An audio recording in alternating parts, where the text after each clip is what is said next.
And welcome to the J-Train Podcast. This is J-Train Jared Freid coming to you live from the quarantine cabin on the Lower East Side of Manhattan. We are here Mondays and Thursdays with your emails, your stories, your questions. I say it every episode. Let me say it again. Thank you. Thank you for listening. Thank you. That's how it all works. You just being here, hearing my voice is really all we need. Without you, there is no show. It's a user-driven show. You send your emails. You guys listen to the show. You support the sponsors. Without you, you are the fuel that makes the J-Train go. You're the coal that we're throwing into the fire. And I want to thank you for being those pieces of coal. So thank you. And what you got to do, if you're listening now, there's someone in your life that needs the gift of J-Train this holiday season. Someone out there is just sitting there staring at the moon, the same moon as you. And they need somebody. They need me, whispering sweet nothings into their ears. Ha, ha, ha, ha. He's not into you. He isn't texting back. You should move on. See? That's me in their ear, letting them know what to do. Listen, and there's other ways to support the show. Patreon. I love what we're doing on Patreon. I'm doing three additional podcasts per week for $5 a month. Somebody could do the math on that and be like, for only pennies a podcast. Listen, it is such a fantastic way for me to connect with people because these podcasts are different. There's Coffee with J-Train every Sunday. That's more of a, cleaning out the notebook. There's Luxury Lounge. I complain about a luxury issue. And then there's one more email where I do an email that was too long for the show. So go to patreon.com/Jared Freid. That's patreon.com/Jared Freid. Also, I got a merch store. I got t-shirts, hats. I got flip-flops. I got fanny packs. I got flame throwers. No, that's a joke from Spaceballs. Shop.jaredfreid.com. Shop.jaredfreid.com. If you use code SCREAM15, that's SCREAM15, you get 15% off the whole site. Wow. There's also a new Mumsy t-shirt and a Time and Temperature t-shirt for those of you that are fans of the Bachelor Live Screams. Also, I'll mention this once. I'm on Cameo. I don't bring it up a lot because I just hawked a lot of shit at you just now. So Cameo, if you want to give the gift of me screaming at a friend or a coworker or a brother or sister or mama or papa, I love doing the cameos. And I get it every now and again, they trickle in.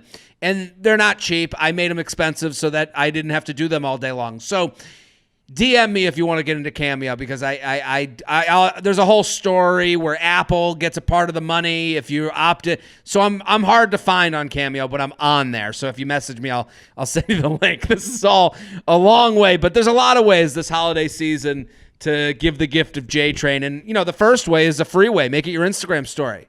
Tag a bitch, tag a brother, a sister, a mama, a papa. Very excited about today's guest. Hilarious comic. I'm so happy. His first time on the show. John Ryman, thank you for coming on. Oh, thank you for having me, Jared. And thank you for saying that. Very happy to be here. Dude, it's great to see you. If for those that don't know John, you should all go follow him. He's fantastic and hilarious at Ryan Mania. He was the head writer for The Tonight Show. He's written head monologue writer. Head monologue writer. Okay, assistant to the regional manager. Head monologue writer. Yeah, it is one of those things. Yeah, it's one of those things. Listen, to me, you are The Tonight Show. So don't. Well, thank you. You're alone in that, but thank you. I appreciate. Well, if I'm the only one holding up a little sign that says John Ryman is the Tonight Show, that's okay. And we're wrote for consulted for WWE. But we used to see each other at the Comedy Cellar, and now. Yep. I love what you're doing right now because you have the look. You are doing you're teaching comedy. You look like a professor now. I know, don't I? This beard look, I love it. Well, yeah, it's like that was actually one of the I taught on a whim just because I was like between gigs and didn't know what I was going to do with myself 2 years ago, and I had like 6 months, and I was like, oh god, and it was like the winter, and then I talked to an old professor at Emerson, and she was like, would you want to teach? And I was like, I always did want to teach at some point, but I was like, that's an old person thing. And then one of my friends was like, yeah, you're an old person. You're in your 30s. And I was like, oh yeah. And I was like, well, you do it after you've done some stuff thing. They're like, yeah, you've been like 9 years of doing things. I was like, oh yeah. Just like a whole life crisis thing. But that was actually one of the notes I got. Like, you get feedback at the end of the semester. Yeah. And a lot of it was like, he brought great enthusiasm to the class, and it was great, all his insight and teaching the mechanics of writing monologue jokes and stuff.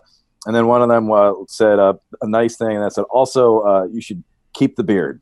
And don't, 'cause you look better with the beard. Oh, I don't know who said it. And like, I've stayed tight with all those kids, but I'm always trying to figure out, all right, who was it that's well, you're speaking comics, you take that two ways. You're like, well, wait, what was wrong without the beard? Sure. But, there's I like that one joke. Well, what was wrong with the rest of the set? Exactly. Yeah. But it's funny, the beard thing speaks to me because I was just with my mom and dad.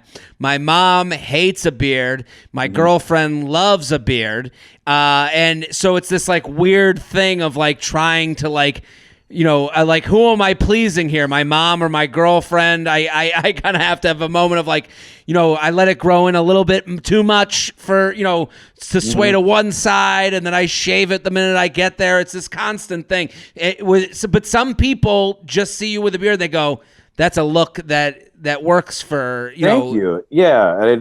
I like it. I usually have a beard, but the thing is, Jimmy didn't like it when I had a beard. So I always had to shave my beard. And usually by Thursday, there'd be some joke or comment about what's going on here. And I'd have to shave it.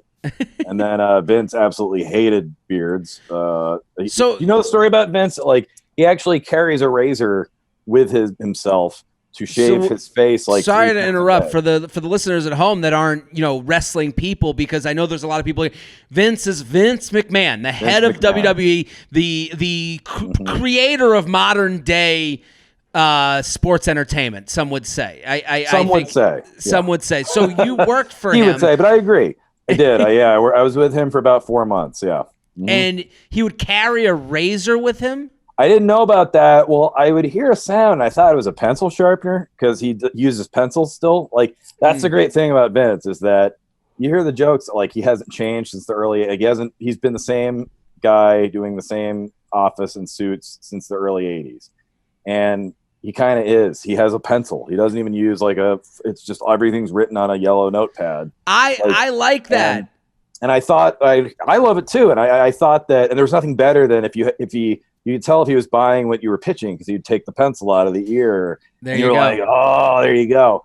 And I had a couple of those. I was there for very short, but I did get a couple big ones. Like, oh, the coolies, take out the pencil.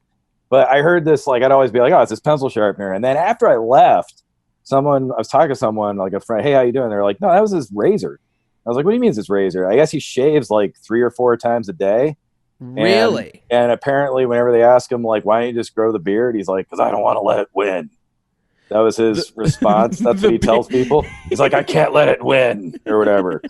So Vince hated beards. Jimmy hated beards. And what's the difference? What's the major difference between working for Vince McMahon and Jimmy Fallon? 30 years. Yeah. Because they're very similar. They're similar to the same person in that. It's tricky. It's they're each unique and do things in their own style. I'd say that with Jimmy, it's stylistic. It's like he doesn't like it if you're too buttoned up and formal. So if you look too, like my job interview at Fallon was famous. Like, it was a little bit of, as they would say in wrestling, a work. I knew what I was doing because I had a friend that was an executive for NBC, and I had a meeting with him once, just a general thing, and I screwed up. I wore a jacket and tie. And he was like, wear jacket and ties TVs, man. He's like, we all just wear a polo shirt, wear some khakis. It's like, it's laid back. You're a comedy writer. And then I said, oh, I'm sorry. And he said, oh, and he goes, don't be sorry. It was funny. He's like, he goes, that's the other thing though. It gave us an in. Like in the meeting, you were very funny because you riffed on your outfit. Sure. So I had the interview at Fallon. I remembered that. And so I wore a jacket and tie, and I knew I was going in like a salesman in to meet with Jimmy Fallon. And sure enough, they were all like, what's this? And so we joked about the outfit. But if you he got weirdly like he would always make fun of people if you dressed up like with a tie or too much or whatever. It's and then so funny. Vince, Go ahead. Vince is to the point. He's so far to the extreme that he insists that you wear collar stays in your shirt. So not only do you have to wear a suit to work every day with a tie. It's got to be a clean suit. It has to be a clean suit. Everything has to be ironed. You have to match. And your shirt has to have in the collar these things I had never even heard of because I'm a hick from New Hampshire. Collar stays. I still have them. I have a bunch of collar stays from when I used to sell life insurance. It would get annoying because it looks bad. If you don't have a collar stay, it actually looks bad. He's right. Yeah, he's right. And so he is and he would comment on it. And he would even say, like, one person there told me a story. He was like, your collar's coming up there, pal. So I'd say the biggest difference would just be the demeanor, which is Jimmy was everything. If you looked professional at all, you would get shit. And with Vince, if you had a button out of place, you would get shit. And the thing they have in common is that they would say it jokingly, but they meant it. And you would get that follow-up note from the head writer or whoever later saying, hey, by the way, next time, you better come dressed like such and such. And you're like, oh, okay. It is funny that someone will give you shit about it, but the shit giving is from a place of truth. They're just trying to communicate it to you. Yeah, but they would do it in a very jokey way, and then they would tell their person to come tell you they meant it. so they both did that. So I had Bruce tell me one time, hey, everyone there calls, hey, John, just next time you go up, make sure you got those collar stays. Like he's serious about that.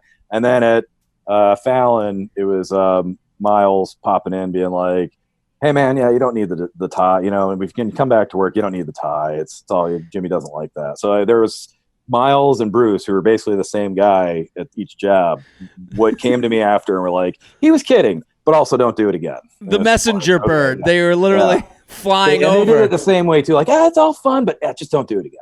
Yeah. Like, okay. Listen, but I think every workplace has that person. 100%. Yeah. And so my whole thing is, I go the other way now. I'm like, I don't care what you do. I don't care what you wear, as long as it's like, I just don't care because I know what it's like to be pigeonholed in. And now I have a daughter who's 3.5, and she likes the beard.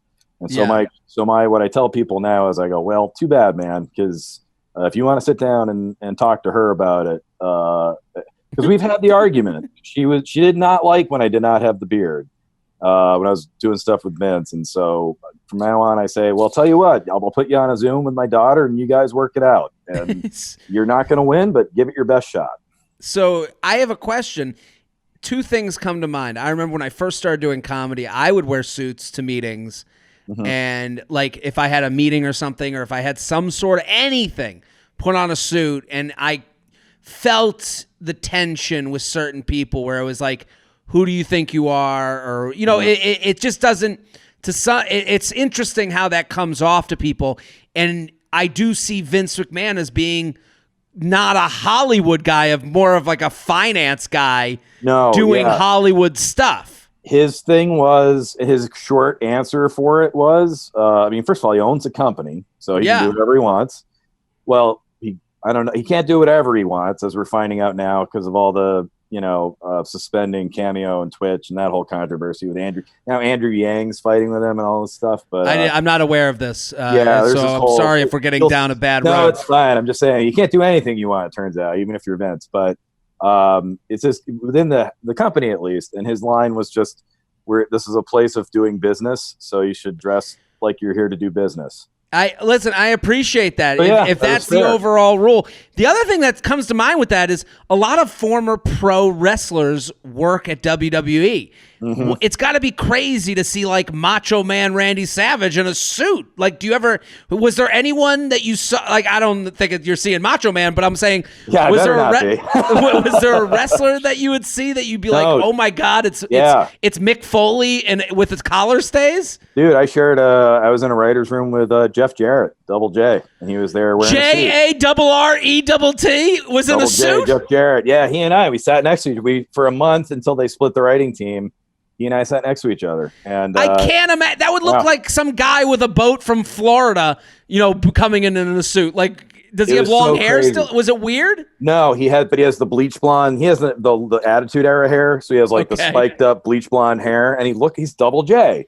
And I remember texting my friend, like, he's like, "How's work going?" I was like, "I'm sitting next to Double J," and he said the same thing. He was like, "JEFF, JEFF." I was like, "Yes, Jeff Jarrett."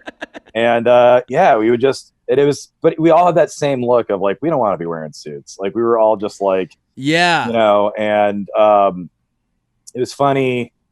The funny thing with like a guy like Bruce Pritchard was he would try he played this guy named Brother Love appropriately for the show. And so if any of the listeners out there want to look up, he played this character in the late 80s, early 90s called Brother Love. He was a preacher, but his angle was he was there to spread love. And he was like kind of like before Kenneth Copeland was Kenneth Copeland, he was Brother Love. And so, and it was all about loving yourself and romance and these weird things. The funny thing with Bruce was he would always try to dress not like Brother Love, but he's still in a suit. It's Brother Love. So like so when he took over the show, so when he came in to replace Eric Bischoff as the showrunner for SmackDown, he would come in and he had his jackets, but he still had he'd have a red shirt or a blue shirt or whatever. And he would be serious, like giving notes, but you're just looking at him. You're like, nah, you're Brother Love. And he had he had a cadence to how he spoke too. Be like, Brother Love. Was it like that? And then the weird thing is he has a podcast, he has a podcast called Something to Wrestle, which I urge everybody to listen to. And there's one in particular called Why Was Bruce Fired? And Bruce has a really amazing story in that his end to WWE in 2008 was just like my end of the Tonight Show, where it was like, oh man, this is a bad exit. And then 11 years later, he started doing this podcast, and he started just kind of telling stories, and then he started doing some other business stuff. And then people started to kind of hear him, and they're like, he's not such a bad guy. And he was just one of these guys who, and I'm not trying to play a violin for myself, but I could relate because it was like a guy that, you'd heard all these bad stories about him in the workplace at WWE, and he just didn't engage in that because he's like, I don't do, as he says, rumor and innuendo. And then he started doing this podcast reluctantly. He was like, okay, I guess. And then you started to hear his side of things. And then more and more people started saying, well, yeah, that is what happened. And then over the course of a few years, I guess them, like Vince and everybody, was like, wait, Bruce didn't do anything wrong, or he didn't do whatever I heard. And they're like, no. Now he's back. He's Vince's right-hand man again. He climbed the ladder at 11 years. But the funny thing is, I love his podcast, and I know all his bits and his riffs. And I kept it secret until my last day there that I was such a big fan of his. Yeah. And he was really touched, and he sent me a really nice email later on thanking me and gave me some great advice that I still, made me choke up. And he was just such a cool guy. But what was funny for me was in the room, hearing him talk and joke and talk to Vince, it sounded just like the podcast. And so I had to try not to laugh and get mark out and fanboy out hearing him be Bruce Pritchard and talking jokes. And be like, well, yeah, that'll be fun. Being sarcastic. And so, yeah, it was like that, it was that fantasy camp experience of like getting to be part of your favorite podcast for 3 or 4 months and just be next to the guy and hear him be funny. So, well, speaking of that, I do, before we get into the emails, and we're going to do the emails in a second, jtrainpodcast@gmail.com, jtrainpodcast@gmail.com, John Reinman @ReinMania on Instagram. And I want to get to what you're doing right now because I think everyone is looking for these types of things. We are sponsored, people. The J-Train podcast is sponsored by Ritual. Do you really know what's in your multivitamin? Sugars, GMOs, synthetic fillers, artificial colorants, not to mention animal byproducts like sheep's wool and gelatin from hooves and hides are all ingredients you might find in a multivitamin. Ew, we don't want that. But Ritual isn't your typical multivitamin. Their clean, vegan-friendly formula is made with key nutrients and forms your body can actually use. No shady extras. I gotta say, we're big fans of Ritual in this house. I'm a big fan of having the right type of multivitamin in this house because what a great way to start your day. What a way to get your mind on track, and especially with Ritual where you know what's in it, and you can read all the stuff on the bottle and it's all recognizable. That's what you want. You want to take a multivitamin that you can trust, one that you can have and know that if you're not going to have your best day of nutrients and getting nutrients, well, Ritual has you backed up. Ritual is the multivitamin reimagined, formulated with key nutrients including vitamin D3 to help fill gaps in the diet. That's what it's all about, filling the gaps. We all have good and bad days. Some days you're getting it all, and some days you get none of it. And that's where Ritual comes in. Their fresh-tasting, delayed-release capsules are designed to dissolve later in less sensitive areas of the stomach, so you can take them with or without food. Ritual is made traceable. You'll always know where your nutrients come from thanks to Ritual's one... Excuse me, I was so caught up about Ritual. Ritual's made traceable. You'll always know where your nutrients come from thanks to Ritual's one-of-a-kind visible supply chain. Ritual's designed with different life stages in mind, now available for women, men, and teens. Ritual multivitamins are scientifically developed to help support different life stages. Ritual makes healthy habits easier. Your multivitamins are delivered to your door every month with free shipping always. You can start, snooze, or cancel your subscription anytime. And if you don't love Ritual within your first month, they'll refund your first order. You deserve to know what's in your multivitamin. That's why Ritual is offering my listeners 10% off during your first 3 months. Visit ritual.com/JTrain. That's ritual.com/JTrain. That's ritual.com/JTrain to start your Ritual today. That's 10% off during your first 3 months at ritual.com/JTrain. So now you have this tabletop game, and it's called Antisocial Skills. You can get the game. You can go play the game at asskills.com. That's ASSKILLS.com. Antisocial Skills. It's a tabletop game that you can purchase in the spring. It's going to be shipped out in the spring, but for now you can play online and explain the game to the listeners at home. Well, the game is basically, it's my friend Sam Liberty owns a gaming company in Salem, Massachusetts. He and I went to college together, and he was working on kind of just this, like a role-playing game, like a situational game. It's along the lines of Cards Against Humanity or something like that, but more acting and performance and role-playing. Okay. And so basically the format of the game is you're put in an awkward situation, like you're on a Tinder date, and it's going terribly. To make your big escape, you say, and then you get a choice. You have a card of 3 responses, a hand of 3 responses. And from those responses, you have to pick the one that you think is best to get out of that date. And then whoever the judge is in the game makes the final decision on who won the round with the best response. And so who's was most appropriate, who's was funniest, who delivered it the best. And yeah, so that's so you would play this, like, this sounds like a great game for, like, you're having people over, you guys are having drinks, and you pass out these cards, and it's like, let's play, and everyone's kind of acting, everyone's out. I like it's more improv-y. It's more. Well, it is, except you have to read the line. So that's the difference. It's like we did experiment with some different versions of it early on. But I just came back to them, and it was that thing, I just could hear Vince be like, "You need rules, pal." And I was like, "Guys, I think, like, if you make it improv, what's the point of the game?" And I was like, I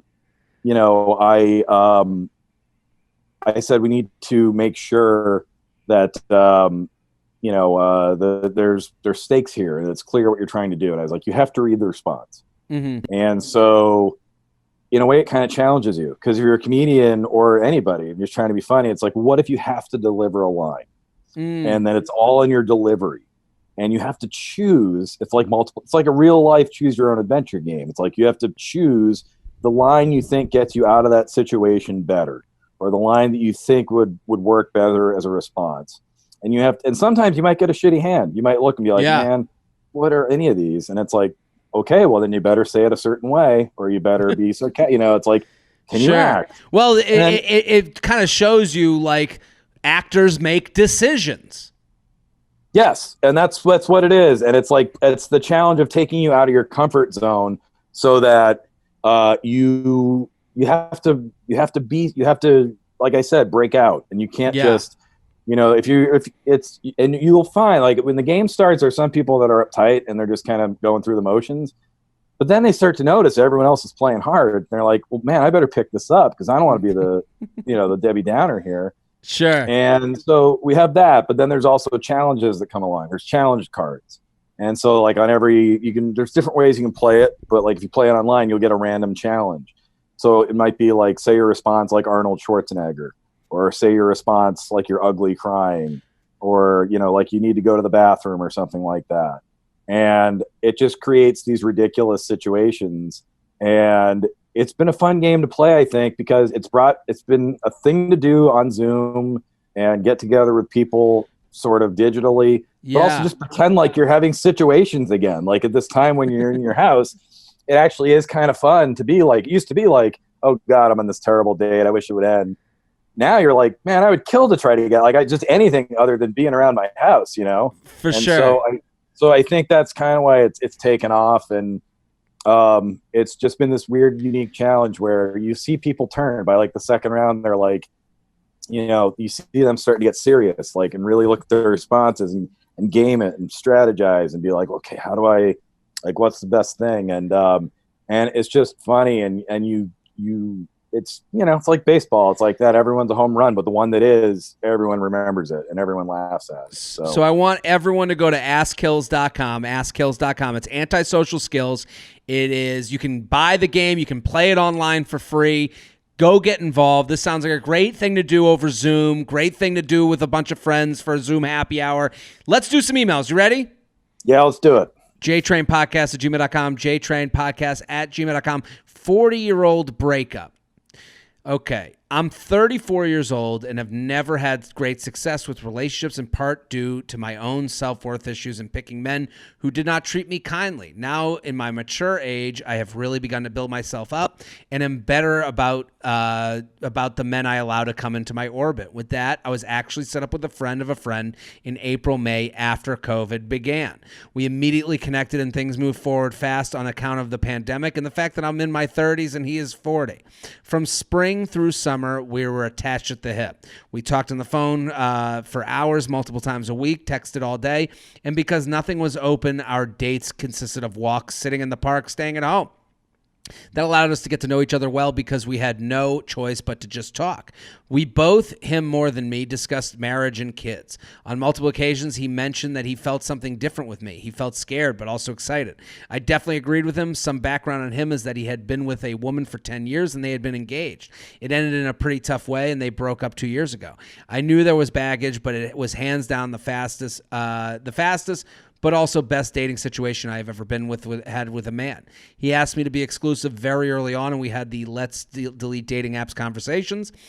We went on vacation together in July, met each other's parents. Things were great. And then he started getting weird, pulling away, not making plans. Stopped calling. That made my insecurities flare. And so then I started pulling away too, and got really bad really fast, resulting in me asking for time to myself when I went to the beach with a couple girlfriends, and then him not super responsive when I got back.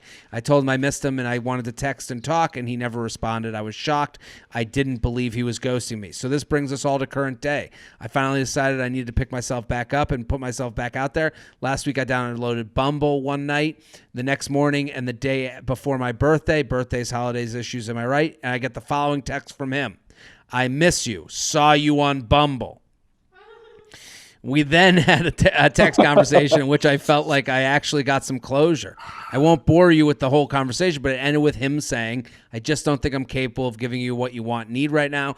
I'm still trying to put myself back together and figure out what I want. I'm 40 and still figuring things out. It's really hard. At this point, you might be wondering, so what's your question?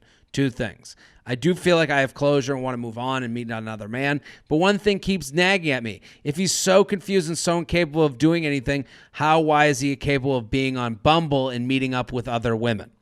Two, I switched to Hinge and I'm just having a hard time connecting with guys. Maybe it's COVID, maybe it's my age.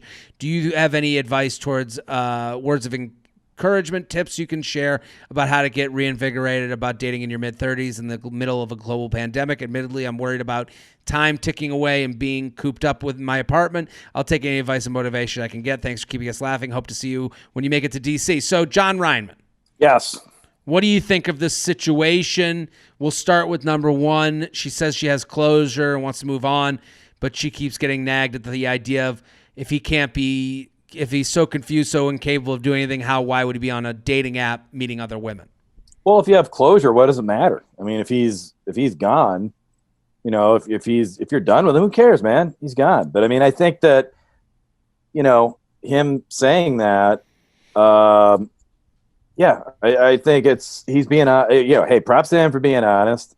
I think the reason he's still on the dating apps, I don't know how intimate. I have to be careful what I say, as I'm a professor here, Jared. I don't want to get myself in trouble.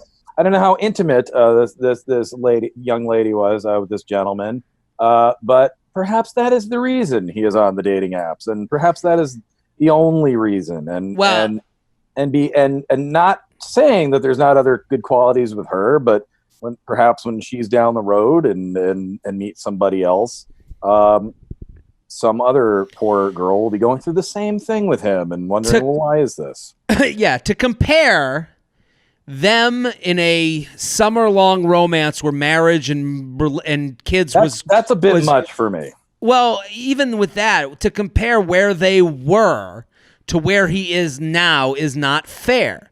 So this happens with a lot of people. They'll go, how could this person break up with me, be so confused, not know what they want, but then they're on a dating app the next day? Swiping on the toilet is way less involved and involves way less responsibility than moving from, hey, we're dating over the summer to we are in a serious relationship to meeting my parents to now having to cash the check that's being written. Those are two different checks that are being written. The check that's being written when you sign up for a dating app is cents on the dollar compared to the check that's being written 6 months, 7 months in. Yeah, when you're not sure what you want, I mean, naturally, what do? You go. I mean, I don't want to objectify anyone, but when you're not sure what you want in life, you go look around, you see what there is. You know what I mean? Yeah, and usually for some people, some people use dating apps as therapy. And make mistakes. That's what I was going to say. Yeah, it sounds like I don't know his issues were getting it from the woman that he ended it with. He didn't end it in a great way. It feels like he just kind of drifted off into the sea with her, which isn't really appropriate, isn't really mature. But right. I'm not defending that. But I will say, him going on a dating app and after this is all said and done, to me, that's him going, well, I don't know what I want, but I'm assuming what I want will hit me in the face on this dating app, which is probably not the case. What he needs is probably to speak to a professional that can get him through some things, because if it was so great and so wonderful, and then all of a sudden, I don't think it gets fixed by the next person down the line, but I think that's what he's doing on the dating app. He's literally rolling the dice. He's literally at the machine, pulling the handle, hoping he hits pay dirt, and so aimlessly, And I would say that, to her, I would say, first of all, he's obviously going through some stuff. I mean, a 10-year relationship, and then it ends. That's a lot. I mean, I went through a divorce earlier this year, and we were together longer than that. We were married for close to a decade. And so you do have to find out what you want. Yeah. And the difference I would say to the guy is I'm not on the date. I don't know what I want. So I'm not on the dating apps because I'm not putting that out there. But if he's doing that, you know what I think it is, Jared? I think it's panic. I think he just doesn't know what he wants. And I think that he, I would say, is maybe afraid of, it's that old thing where it's like, I think he panicked. I think he got close, and I think he probably, and also I'll say to the person who had the email, if you just got to have a 10-year relationship and he's talking about marriage and kids and stuff like that. Yeah, man, I don't know. Sorry. But that's pretty quick. And I suspect, have you been dating at all since your relationship? Have you gone out with people? I think I went on a date, but that was pretty much it. And Was it then weird? How did it lockdown. feel to get your legs under you, so to speak? Yeah, it felt a little weird, and it felt weird just because, I wasn't. I mean, it takes a while to get over a breakup like that, and we have a child together, and so Yeah.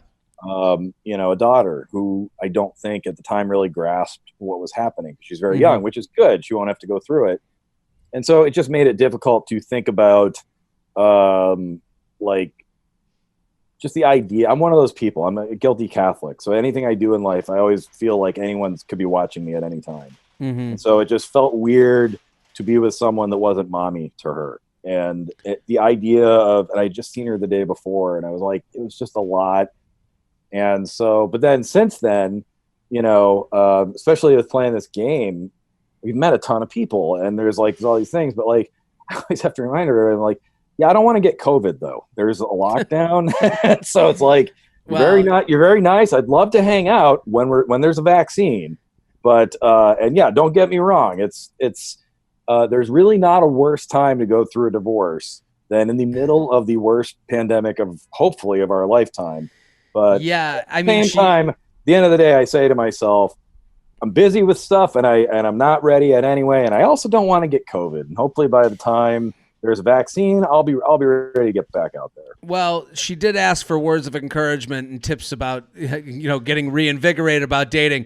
John Reinman just gave a good pump up speech for that. But I'm with you. I think you have to be careful. I think there are things at your disposal. I think for this woman, she said, I think the thing to be excited about is that you did have a successful relationship. Like, I think it's very easy to get bogged down. Well, it ended. Okay, well, you did find taste. There were things you liked. There were things you didn't like when he got distant. Let's own those things. Let's get excited that now you know what you like. You know what you don't like. That is a better place to be than you were before this relationship, where you said in the beginning of this email that she didn't have a lot of luck. Now you said you met through a friend of a friend. That might be the best way for this person to keep meeting people. I know she's on the dating apps and it's hard to meet friends of friends right now, but like, having Zoom, playing antisocial skills over Zoom with a group of people. Yep. When you have fun with friends, they go, "What's your situation?" And the friend goes, I don't know, just out of something. It kind of ended badly. I wish that didn't, whatever. And they go, "We gotta find you." And now you're on top of mind. I think this woman, a way to get reinvigorated is to dig into friends, dig into let's go back to those Zoom happy hours and those Zoom get-togethers and get the girls together for drinks, or the college friends, or the people that used to work together. Like, let's find those groups that are maybe we've forgotten about or maybe drifted away from, and reconnect. And then everyone knows 200 people. Go look at the amount of Facebook friends people have. Go get into that. And what is she, 34? Was that the age? Yeah. That's nothing. You're fine. The J-Train podcast is brought to you by FitBod. Whether you're new to the gym or know your way around a heavy bag, right now it's harder than ever to find the right workout program and stick to it. It can be overwhelming to try working out without guidance. You want to do it right without pushing yourself too hard. FitBod is a smart fitness app. It takes all the guesswork out of planning your workouts. Get a truly personalized fitness program that adapts as you get stronger. Their algorithm factors in your goals, experience level, equipment, how much time you have, and how long it takes to recover in order to craft a perfect total body workout program just for you. FitBod knows you better than you know yourself, and even better than what a trainer could do for you. It integrates with other fitness and health apps like Apple Health, Fitbit, and Strava to get real-time information about your workouts so it can plan what to do next. I gotta say, I love this. Nobody wants to go to the gym without a goal. That is, when you walk into the gym aimless, unknowing, I'll do something, then you really do nothing, and then you don't go there the whole week. The best part about getting a program for the gym is that every night, every day, every morning, you can look at yourself and go, here's what I'm doing today. There's a beginning, middle, and end. Everyone needs that to be able to do it the next day. Anyone can go to the gym on a Monday. Anyone can go walk in there and go, I'll fool around with this, I'll fool around with that. not everyone can go on Tuesday or on Wednesday or on Thursday because honestly, if there's no program, you don't stick to it. And that's what FitBod is going to do for you. FitBod workouts are balanced to avoid overworking muscles. And really, it's motivating. It's motivating to know, hey, I'm going to get through the Monday workout. Then I'm going to do the Tuesday workout. I want to complete the week, complete the workouts that FitBod's putting together for me. It has varied exercises to keep you sharp, keep your workouts interesting. If you feel like your workout has plateaued, this is a great tool. It's perfect for anyone who's looking to get better fitness results, strength training, muscle tone, bodybuilding, powerlifting. No equipment, no worries. FitBod has body weight routines for those looking to get fit at home or on the go. All you need is the app. FitBod is super easy to use and even has HD video tutorials to make learning new exercises a breeze.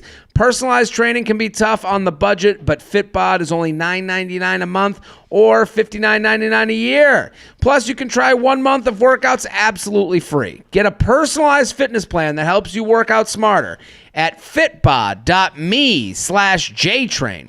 That's fitbod.me/JTrain. One more time, you can try FitBod for free for 1 month when you sign up today at fitbod.me/JTrain. The J-Train podcast is brought to you by Features. Believe it or not, the holidays are almost here. It's been a strange few months, so why not give friends and family the gift that puts a jingle back in their step? For 20 years, Features has been solely focused on delivering an unsurpassed performance sock. A great pair of socks can be the perfect holiday gift for everyone on your list, and with Features, every pair feels like a custom fit.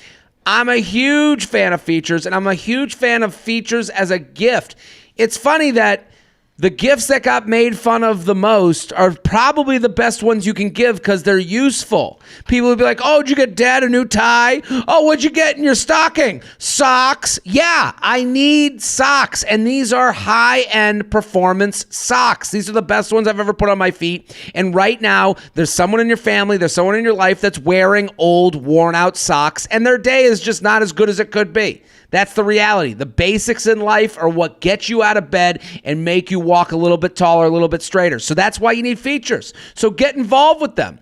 And I got to say, they're not your average pair. No other sock gives you a custom fit. Custom-like fit the way Features does. Highly durable, ultra comfortable, meticulously designed for performance. Elite runners around the world have loved Features for years, but they're not just for runners anymore. Features has a huge range of socks tailored for cycling, running, plantar fasciitis relief, and more. Zone-specific compression for target supports, no slipping, bunching, or sliding. I can tell you right now, they are super comfortable, and I have all the different sizes and cuts. I got the high rise, I got the low rise, I got the no-show. They're all great, and they feel good on your foot. And you don't realize what you're missing out on until you put on a sock that actually fits you.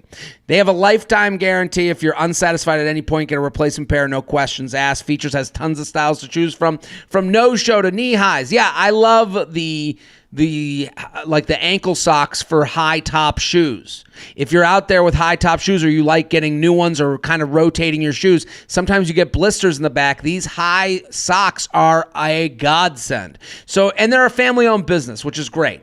You can get $10 off your first pair of Features just in time for the holidays. Use promo code JTRAIN at features.com for $10 off your first pair. That's FEETURES.com. Promo code JTRAIN for $10 off your first pair. JTrainPodcast@gmail.com, JTrainPodcast@gmail.com. Here with John Ryman at RymanMania. Go follow. Go. The game is called Antisocial Skills. Get involved with that. Let's do another one. Okay. Why is it so hard? No, let's do this one. I like this one. Can I make a comeback? Okay. I'm going to send you these texts right now. Okay. I got to make sure I got your email. Well, you can chat it to me, couldn't you? Oh, no, but it has an attachment. Okay. All right. So I'm going to go on my email. Sure. I got it right here. Okay. I'm sending it to you now. This one's called Can I Make a Comeback? Okay, I'm going to read it, but there's an attachment that we're going to read together. Ready? Yeah, I'm still waiting for the email to go through. I gotcha. I would really appreciate your advice on how to recover from an awkward second dish date I had with a guy a couple of weeks ago. For context, I'm 30 years old, female, living in NYC. I hooked up with a guy. He's 32. On Halloween weekend, it was great. We had dinner, hooked up again the following week. We then made plans for our next hangout, which was Friday night dinner, which was a Friday night dinner. I had to work that Saturday. I'm a nurse, so I have to be up pretty early for work. So I told him it couldn't be a late night. I thought this should be fine since we had dinner plans for 7. I was feeling extra anxious that day, which I think was worsened by me not leaving my apartment at all leading up to the date and just stressing out about how the night was going to go. This pent-up energy anxiety resulted in me being very in my own head throughout the date. I knew I wasn't being present, and I got the vibe that I was kind of annoying him towards the end of the night. I totally get it. I wasn't a good date that night. I was so anxious. I ended up chugging wine, not eating enough, and don't remember falling asleep at his apartment, LOL. So essentially browning out. For backstory, this guy was casually seeing my friend before she moved to California about a month ago. I mean, that's a big part of the story. She met him through Hinge this summer. It was never serious because they both knew she was moving when they met, so it was more of a hookup. I've hung out with them before in group settings, and she told me before she moved that he asked her if it was okay if he asked me out, and she gave her blessing. When we had hung out in group settings before, I was completely relaxed in myself since I didn't see him as a viable option because he was seeing my friend, although I did think he was cute. I think seeing the tiniest bit of dating potential in him contributed to my anxiety leading up to the date. I don't know him well enough to say I really like this guy, but I would like to hang out with him again. I know he probably won't ask me out based on the text exchange from the day after our last hangout. See attached screenshots, which was the last time we spoke. So let's read the screenshots. All right, so I got it. Okay. You be her, I'll be him. Okay. Sorry I had to leave so early this morning, but I had fun last night. Thanks for having me over. No worries. Thanks for cleaning up the apartment. Was fun hanging last night. That wine got me way more drunk than I realized. Oh, boy. Yeah, I did not realize I was pretty drunk last night until I woke up this morning. Definitely a rough start, and then 2 crossbone emojis. She also has 81 texts just waiting there. I'd be freaking out about that. People give me crap about that. They get texts about I have a ton of emails. Texts, I wouldn't be able to ignore 81, but she's probably asking the group chat what she should do. Yeah, okay, probably, so they're all weighing in right now. Do you think there is a way to handle this where I could gracefully recover and ask him to hang out again, or should I just let it go? I'm not desperate for this guy, just would like to get to know him better. And the sex was awesome. Side note for the text exchange, I woke up at 6 a.m. Saturday morning at his apartment pretty hungover, chugging water in his kitchen, ended up kind of cleaning up the mess of the wine and food from the night before just to keep myself awake. I didn't have the lights on. He was still sleeping in his bedroom, and I don't think I was making a lot of noise. I was purely just cleaning to stay awake, not vomit and get myself to work, which I did. I felt fine after coffee and Motrin, LOL. Maybe he thought the cleaning was weird. I don't know. Can you please yell some advice to me so I can get out of my head and into the present? Apologies for the long email. Thank you for all that you do. You've kept me, this NYC nurse, laughing through some really tough times this year. So I appreciate this email. John Reinman, you seem to be where I am. I think she's making this into a bigger deal than... Okay, well, do you want the nice answer or the honest answer, Jared? Well, give the honest answer. We're here to give honesty. Well, I'm looking at that middle text that he sent. And when he said, that wine got me more drunk than I realized, and that could be taken one of 2 ways. Okay. I think that could be taken as either, whoops, didn't mean to hook up with you, or protecting himself. Like, you know what I'm saying? In the rightful age of consent. So I think that's a mystery you have to figure out first, and the only way to answer that is to follow up. And so I'm looking at this here, and I don't see anything in this that would prevent you from following up with him and seeing about hanging out.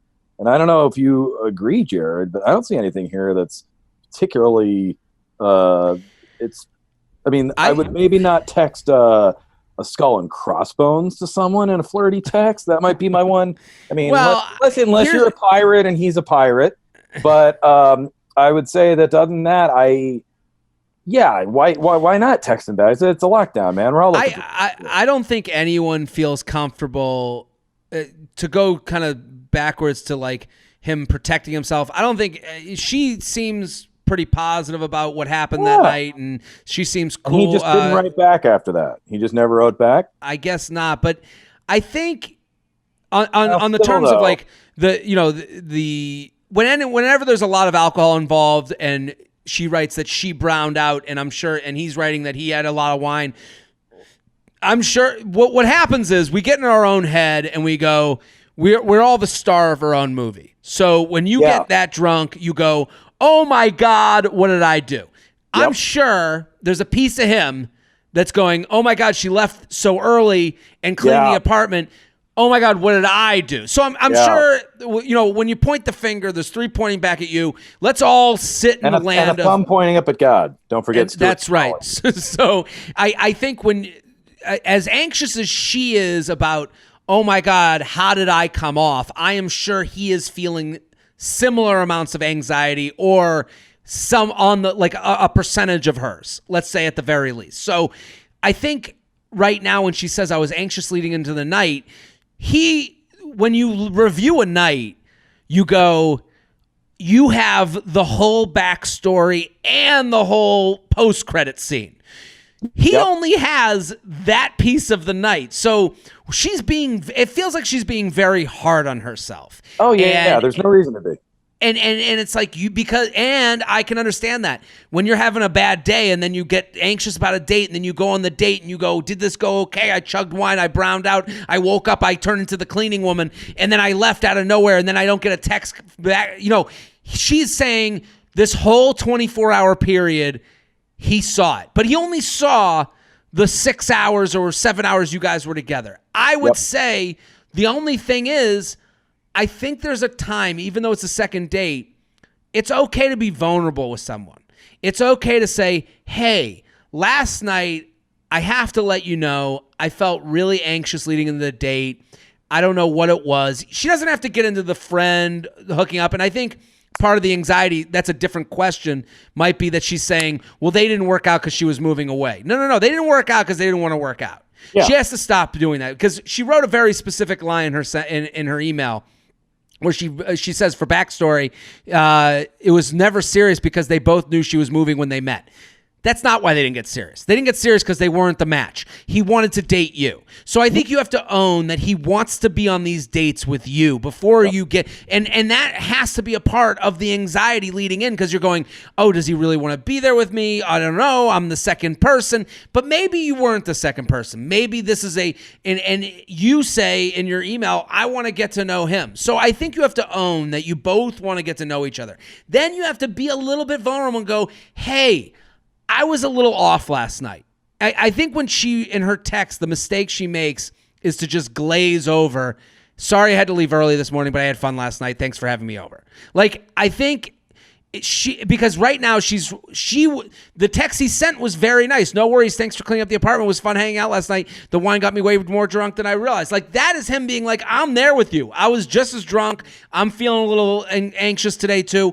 But I think you gave him no room to come in and go, oh, okay. Yeah. Where was the room to be like, to be kind of a better person? This is very, to me, office-like. Well, I will say though, I'm looking at the times, Jared, and this is this is the old supervising writer part of me that checks deadlines, and I'm seeing that he texted at 9:17. Now she might have been at work or whatever, and then she wrote back at 11:19 p.m. So that's about a 2-hour window. So in her defense, he did have time to say something more, and that would have been a nice place for him to say something along the lines of, you could have made a joke out of it. Like, but also, what if we got coffee to get rid of this hangover or whatever? But at the same time, she could do the same thing still, and I bet you he'd probably respond favorably. But wouldn't you think it would be weird? Because, again, to go back, he doesn't know the day of anxiety she had leading up to the date. All he knows is that the woman he went out with, or the woman that he's shared a bottle of wine with, may have got a little drunker than expected and passed out early. Okay. For him to be like, oh, got a little drunk last night because she didn't even, I had fun last night, had to leave early. Thanks, thanks for having me over. Like, for her to not say, like, she's got to give him an in, and an in is vulnerability. Because right now, if he was like, whoa, you were drunk last night. No, the only thing he had to go on was, I was feeling a little loopy last night. So I think she has to go in and say, I think sometimes you have to own what happened and not just glaze over it as like, hey, fun night last night, because then you get to know somebody. Then you get to know, oh, is he an empathetic person? Is he a person that kind of noticed that I was off? Did he care enough to notice that I was off? But no one's going to say, hey, you were off last night to someone on a second date. They don't know you enough to say that. Yep. Yeah. I agree. I think she's being too hard on herself. I think it's fine. But it's like, so I'm looking at the text here. And again, you got a lot of emails to go through, Jared. So this isn't on you. Sure. And I don't know when did she send you the email? What date, by the way? Can you give me that? This was 20 hours ago. Oh my gosh. Well, I'm looking at the time. It's November 14th is the last time they talked. So she's got a message. I think she's got a message. And I think you got to go for it, and you got to take a chance. But at the same time, I got to say that, it's November 14th. So if you get a weird text back, or you don't get a text back, don't take it personally. Just a lot of time's gone by. But I mean, it's been a couple weeks here. So, but I think you got to take a shot. You got to send another text. And I think it would be, here's what I would do. Was there a moment during the date that was particularly positive, an inside joke, something that brought joy to both, that out of nowhere on a tough day, this gentleman might like getting this text from this woman? And I think that very easily I could see things. And come back, you didn't do anything. You're fine. That's my opinion. I think reference the fun moment, and then you say, hey, and also let's let you off the hook even more. Hey, this guy could see you leaving early as, hey, maybe she wasn't into me. When two people are sitting there in the had a great time zone and nobody's vulnerable, then you don't have any answers, and people kind of back off because they don't want to be turned down. That's a natural human reaction. So I think, just like John said, you stay positive, you reference something funny. Hey, I just thought of this. Ha ha. Also, want to let you know, like, I didn't mean to like back away from you. It just felt like I was really awkward that night, and I wasn't sure if you knew. And I just want to say, like, I would love to go out again or figure out a time for us to have drinks again. And two pieces of advice would be, when you think of the funny moment, make sure it's quick and natural, so that it doesn't seem too much exposition. And the second thing is, don't send a follow-up text. Like, if you don't hear from them right away, don't send that one that says, oh man, did I text too much, or did I go too far? Oh, don't do that, because that's the end. That not only is that somewhat quick, but that also signals that this is a thing with this person. And I know that from experience. I'm that person. So play it cool, like you're funny, and just be confident. You can John Ryman. You don't need to come back from anything. John Ryman, thank you for coming on. Everyone go follow John Ryman at RymanMania. The game is Antisocial Skills, asskills.com. Get involved with it. Go check it out. You can play the free version online, and then you can buy the tabletop game for the spring. This was fantastic. Thank you so much. Thank you so much, Jared. And hey, man, good luck to everybody out there, and good love to everybody out there. That's right. I'm Jared Freid. We're here Mondays and Thursdays. Keep spreading the word. jtrainpodcast@gmail.com. We'll be back next episode. Boom. Don't forget to like the video you just watched. I have many more. Subscribe to the channel right now. Like and subscribe, like and subscribe, like and subscribe, you fool. There's even a bell you can click to. Now you've got your week set Monday through Friday. I'm here for you.